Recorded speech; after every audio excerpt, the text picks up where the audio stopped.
नमस्कार दोस्तों, आज का हमारा टॉपिक है रस।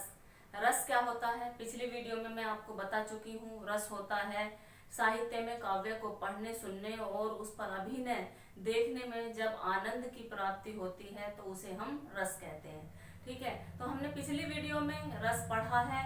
कई रस हम काफी रस कर चुके हैं और आज के हमारे जो रस हैं, आज का हमारा रस है विभत्स रस।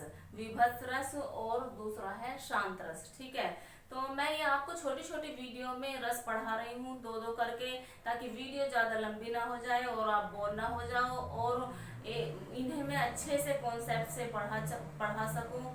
इसलिए आपको अगर सभी अपने रस का कॉन्सेप्ट क्लियर करना है तो आप पिछली वीडियो में मेरी जाकर जरूर से जरूर रस को पढ़िए और देखिए और समझिए। ठीक है, क्योंकि ये जो रस होता है, रस का टॉपिक सभी एग्जाम के लिए बहुत ज्यादा महत्वपूर्ण है। इसलिए आप ये कॉन्सेप्ट क्लियर कीजिए। चलिए पढ़ते हैं हम रस। विभत्स रस।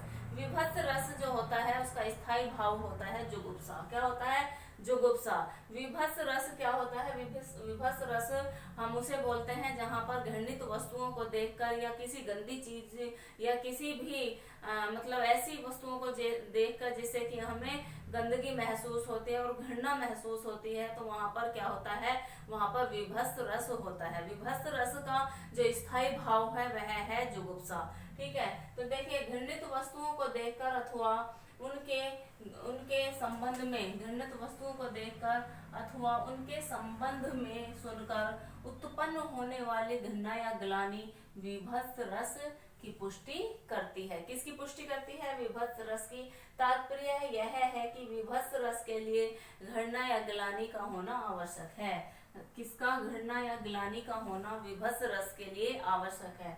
नेक्स्ट उदाहरण देखिए। सिर पर बैठो काग, सिर पर बैठो काग, आँखी दो खारत निकारत, खींचत जीभ ही स्यार अति ही, आनंद उर्धारत, और गिद्ध जांग कह खोदी खोदी के मांस उचारत, श्वान अंगूरी काटी काटी के खान विचारत। देखिए, भारतेंदु हरिश्चंद्र जी जब एक शमशान में रहते हैं और वहां पर वे नौकरी कर लेते हैं छोटी सी, तो वो ऐसे दृश्य को देख रहे हैं कि जो मतलब मरे हुए लोग हैं, मुर्दा लोग हैं, तो उन्हें क्या कर रहे हैं, उन पर उन्हें कैसे कैसे जो जानवर हैं खा रहे हैं और क्या क्या कर रहे हैं। सिर पर बैठो का मतलब सिर पर कौवा बैठा है और आँखी दो खारत निकाल, आँख निकाल निकाल के खा रहा है।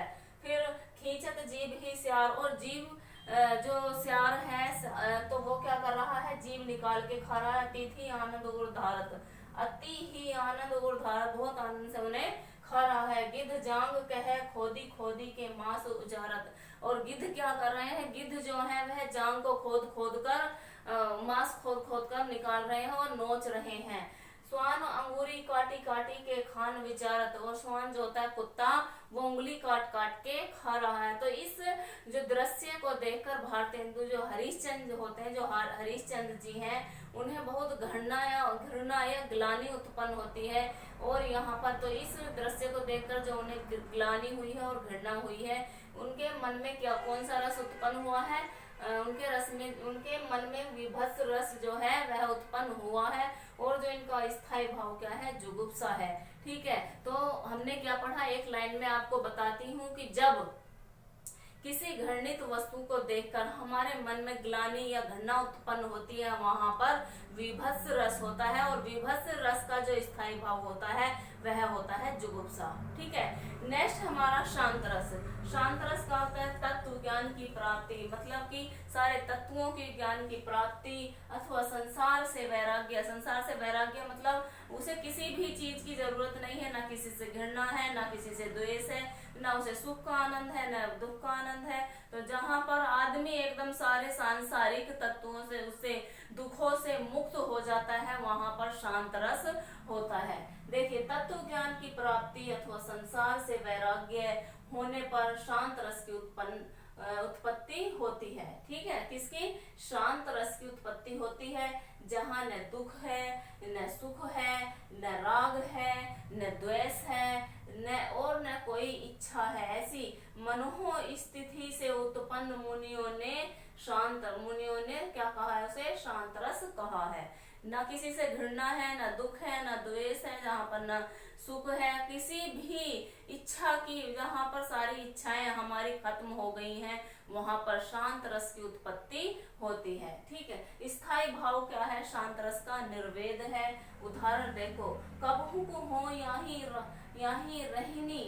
रहनी रहोगे, श्री रघुनाथ कृपालु कृपाते तनु सुभाव गहोगे, और जथा लाभ संतोष सदा काहू सो कछु न चाहोगे, और परहित निरत निरंतर मन क्रम वचन नेम नेम निभ होंगे।